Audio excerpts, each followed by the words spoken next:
तो मूवी के स्टार्ट में हम एक डीमन को देखते हैं जो कि हेल से आया होता है। वो दुनिया में बहुत ज्यादा तबाही मचा रहा था।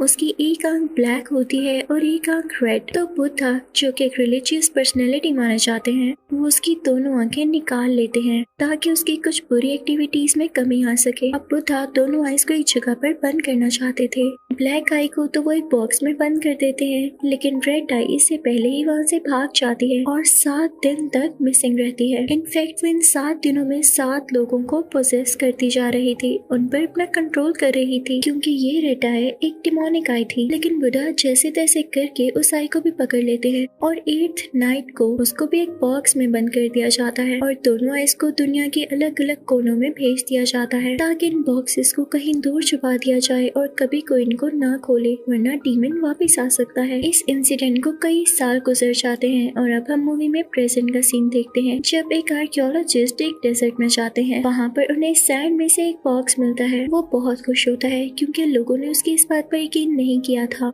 कि वाकई किसी डीमन की दोनों आइज को एक बॉक्स में बंद कर दिया गया था। और अब हो सकता है कि वो लोगों को वाकई प्रूव करें कि उनको ये आई मिल चुकी है और ये एक डीमन की है। अब इस बात को 14 साल गुजर जाते हैं। हम 2021 का टाइम देखते हैं। जो रात आज होती है उसमें चांद का कलर रेड हो जाना था और इस रात को सुपर मून नाइट कहा जाता था। अब वही आर्कियोलॉजिस्ट एक रिचुअल करने लगता है और उस आंख के ऊपर कुछ खून डालता है, जिसमें उसका खून भी शामिल होता है और कई और लोगों का भी, ताकि उस आंख की ताकत वापस आ सके और वो अपने इस रिचुअल में कामयाब हो जाता है। रेड आई में दोबारा से उसकी ताकत आ जाती है। अब दूसरी तरफ हमें एक मॉन्क दिखाया जाता है जो कि एजेड होता है। उनको रियलाइज हो जाता है कि रेड आई की पावर्स वापस आ चुकी है और उसे लाने वाला कोई इंसान है, और जो बाकी ब्लैक आई रह गई थी वो भी बुद्धा के स्टैचू के नीचे से मिल चुकी थी। अब यहाँ से सीन चेंज होता है एक कंस्ट्रक्शन साइट की तरफ, जहाँ पे एक वर्कर काम कर रहा होता है। वो पहले मॉन्क हुआ करता था, उसका नाम होता है पार्क, और यहाँ से ही सीन उसी मॉन्क पर शिफ्ट होता है जिनको रेड आई के एक्टिव होने के बारे में पता चल चुका था। उनके पास उनका एक स्टूडेंट आता है जो कि बोल नहीं रहा था क्योंकि 2 साल से उसने ना बोलने का प्रॉमिस ले रखा था। ये एक तरह का रोजा होता है जिसमें ना बोलने को भी इबादत में काउंट किया जाता है।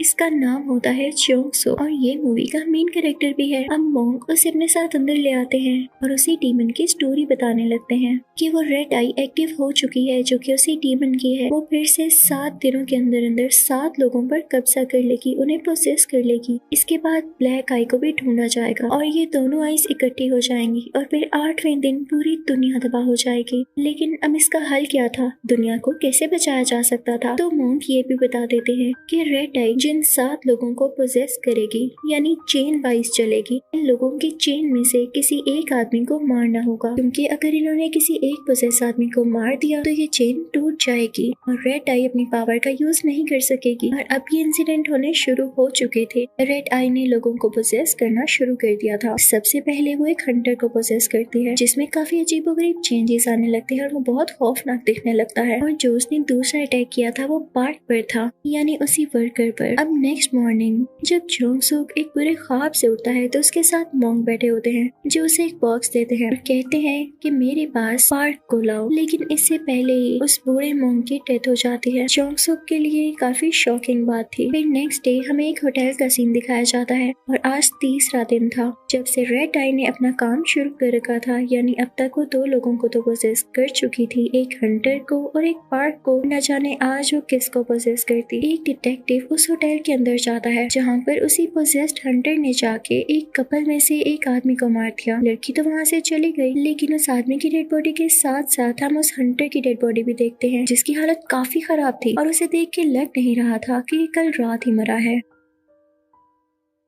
अब चोंग सूक के मॉन्क की तो डेथ हो चुकी थी, लेकिन उसके मॉन्क ने जो उससे कहा था उसको वो पूरा तो करना था। तो वो वही बॉक्स अपने बैग में रखकर पार्क को ढूंढने के लिए निकल जाता है, लेकिन रास्ते में उसका कोई बैग उठा लेता है। उसे एक लड़की पर डाउट होता है, लेकिन वो लड़की भी देखते ही देखते गायब हो जाती है। चोंग सूक उसके पीछे जाने लगता है, लेकिन इस दौरान उसे पार्क का घर भी मिल जाता है। वो वहीं पर बैठा रहता है और रात को पार्क वहाँ पर आ जाता है। वो पार्क को ये बताता है कि मेरे से वो बॉक्स गुम हो चुका है जो मेरे मॉन्क ने आपको लेने के लिए भेजा था। तो अब पार्क खुद उस मॉन्क की सोल से बातें करने लगता है। ऐसा सिर्फ वही कर सकता था। वो मॉन्क से कहता है एक लड़की भी पोजेस्ड होगी और हमें उसी को रोकना होगा तो ये सब कुछ थम जाएगा। अब अगले रोज होते ही पार्क और चोंग सुक निकल पड़ते हैं। पार्क देखता है कि चोंग सुक के शूज काफी खराब हैं, तो वो उसे नए शूज लेकर देता है। तो सुक उसे थैंक यू कहता है। जो 2 साल से उसने ना बोलने का रोजा रखा हुआ था वो आज टूट जाता है। अब लोग निकल जाते हैं उसी साथ में पोजेस्ड पर्सन को ढूंढने के लिए, चाहे वो लड़की हो या लड़का। इन्हें उसको रोकना था। अब ये लोग उस साथ में पोजेस्ड औरत को ढूंढने लगते हैं क्योंकि इनको उसे रोकना था। अब रात हो जाती है। पार्क को अपने पास्ट के कुछ विजन्स आने लगते हैं और यहाँ पर हमें ये पता चलता है कि पार्क ने अपनी फैमिली को एक एक्सीडेंट में खो दिया था और जिस लेडी ने उनको मारा था उसका एक छोटा सा बेटा था। पार्क ने उसका गला दबाने की कोशिश की लेकिन वो जानता था कि ये गलत है, तो उसने इस बच्चे को छोड़ दिया। अब इन लोगों को 7वां दिन होने से पहले पहले उस लड़की की लोकेशन का पता लगाना था क्योंकि 7वें दिन पोजेस होने वाली थी। आज था 6ठा दिन। ये लोग उस लोकेशन पर पहुंच तो जाते हैं लेकिन चोंग सुक को वहाँ पर एक बहुत ही प्यारी लड़की मिलती है और वो उसे उस लेडी के बारे में पूछता है। तो ये लड़की बताती है कि नहीं, वो यहाँ नहीं रहती और चोंग सुक यहाँ से निकलने लगता है। दूसरी तरफ हम पार्क को भी देखते हैं जो कि उसी लड़की को ढूंढ रहा होता है, लेकिन उसके पीछे एक डिटेक्टिव लग जाता है और उसे ये लगता है कि जितने भी मर्डर्स हो रहे हैं उसके पीछे कहीं ना कहीं पार्क का हाथ होगा। उसके पीछे जाने लगता है और जैसे ही पार्क भाग रहा होता है तो उसके हाथ से मैप वहीं पर गिर जाता है, जिसकी वजह से उसे उस लड़की की लोकेशन का पता चलना था। चोंग सुक जब वहाँ से निकल रहा होता है तो उसे एक पोजेस्ड लड़की दिखाई देती है और उसको भी रेड आई ने पोजेस कर रखा था। वो काफी ज्यादा खौफनाक लग रही होती है। तो चोंग सुक फौरन से वहाँ से भाग जाता है और चोंग सुक पार्क को जाकर बताता है कि मुझे पता चल चुका है वो पोजेस्ड लड़की कौन है और हम मिलकर उस तक पहुँचेंगे। तो पार्क उसे कहता है जिस लड़की की तुम्हें लोकेशन का पता चला है मैं उसका मर्डर करने जा रहा हूँ। अब चोंग सुक भी उधर जाने लगता है ताकि उस लड़की को बचा सके। दूसरी तरफ डिटेक्टिव भी पार्क का पीछा कर रहा होता है। जब वो देखता है कि पार्क के हाथ में कुल्हाड़ी यानी एक्स है तो उसे पूरा डाउट हो जाता है कि ये उसी लड़की को मारने जा रहा है। लेकिन चोंग सुक टाइम पर पहुंच जाता है और उस लड़की को अपने साथ ले आता है। इसके बाद वहाँ पर पार्क भी आ जाता है। पार्क के पीछे पीछे वही डिटेक्टिव भी और यहाँ पर उन दोनों में काफी लड़ाई होने लगती है। तभी वही लड़की अपेयर होती है जिसको रेड आई ने पोजेस कर रखा था। वो डिटेक्टिव को उठा के फेंकती है और वो बेहोश हो जाता है। और यहाँ पर हमें पता चलता है कि पार्क इसी लड़की को मारने आ रहा था क्योंकि वो जानता था कि ये वही पोजेस्ड लड़की है, ना कि उस लड़की को जिससे चोंग सुक पहले मिला। वो अपनी एक्स पर कोई स्पेल लिखता है और उस पोजेस्ड लड़की की तरफ भागता है ताकि उसे मार सके, लेकिन वो लड़की बाहर एक और डिटेक्टिव से हेल्प मांगती है। वो डिटेक्टिव पार्क पर गन पॉइंट कर लेता है, लेकिन तभी वो पोजेस्ड लड़की उस डिटेक्टिव को पीछे से आकर पकड़ती है। उसके फेस पर एक आई अपेयर होने लगती है और वही रेड आई उस डिटेक्टिव के अंदर चली जाती है। और अब यहाँ पे ये डिटेक्टिव काफी ज्यादा एग्रेसिव हो जाता है, पार्क से लड़ने लगता है, लेकिन पार्क वहाँ से भाग जाता है। और दूसरी तरफ चोंग सुक उसी प्यारी सी लड़की को लेकर कहीं जा रहा होता है क्योंकि उसे लग रहा होता है कि इस सब में इस लड़की की जान को भी खतरा है। अब अगला दिन आ जाता है जब 7वां दिन होता है और रेड आई उस 7वें पर्सन को पोजेस करने वाली होती है। अब हम पार्क को देखते हैं जो कि भागता भागता एक बस स्टेशन तक आ जाता है क्योंकि उसे एक टेम्पल तक बस चाहिए थी जहाँ पर उसे 8 नाइट से पहले पहले पहुँचना था, लेकिन बस लेट होती है तो वहीं पर वेट करने लगता है। तभी वहाँ पर उसी मॉन्क की सोल आती है। वो पार्क से कहते हैं कि तुम अपनी जान भी दे देना लेकिन इस कर्ज को पूरा ना होने देना, रेड आई को रोक के ही रहना। फाइनली बस का टाइम आ जाता है और पार्क उस टेम्पल के लिए निकल पड़ता है। इसी के साथ साथ वही पोजेस्ड डिटेक्टिव भी वहाँ पर पहुँच जाता है। अब हम देखते हैं चोंग सुक को जो कि उसी लड़की के साथ होता है। वो लोग एक जंगल में होते हैं और वहीं पर एक जगह पर रेस्ट करते हैं। हम उसी डिटेक्टिव को देखते हैं जिसको उस पोजेस्ड लड़की ने बेहोश कर दिया था। वो उसी घर के अंदर जाता है जहाँ पर वो प्यारी लड़की रहती थी, तो उसे एक बूढ़ी औरत मिलती है जो कि उसे सारी कहानी बताती है कि जिस आर्कियोलॉजिस्ट ने इस रेड आई को एक्टिवेट किया था उसको ये प्यारी लड़की पसंद किया करती थी और ये एक घोस्ट है, इसीलिए अब तक इसकी एज नहीं बढ़ी और इसने अपना खून भी दिया था ताकि उस रेड आई में पावर आ सके। और ये सब कुछ इसने सिर्फ उस आर्कियोलॉजिस्ट के लिए किया क्योंकि वो कुछ रिचुअल और एक्सपेरिमेंट्स जो कर रहा था। लेकिन ऐसा करना हुआ कि उस रेड आई ने उन सब लोगों को मारना शुरू कर दिया जिसका ब्लड उसके अंदर गया। अब दूसरी तरफ हम देखते हैं कि पार्क भी उसी जंगल में पहुंच जाता है जहाँ पर चोंग सुक और वो लड़की थे। और तभी वहाँ पर चोंग सुक नोटिस करता है कि उसका बैग पड़ा हुआ है जिसमें ब्लैक आई वाला बॉक्स है और ये इसी लड़की ने चुराया होता है क्योंकि ये दोनों आइज को एक साथ करना चाहती थी और अपनी जान बचाना चाहती थी। और इन लोगों को ये भी पता चल जाता है कि आखिरी पोसेस हुआ हुआ इंसान वही डिटेक्टिव है जिसके अंदर उस पोसेस लड़की की वजह से आ गई। तो यहाँ पर पार्क कोई रिचुअल स्टार्ट कर देता है क्योंकि पार्क जानता था कि वो डिटेक्टिव पीछा करते करते टेम्पल तक पहुंच गया तो यहाँ भी जरूर आएगा और जब वो यहाँ पर आएगा तो हम उसको खत्म कर देंगे।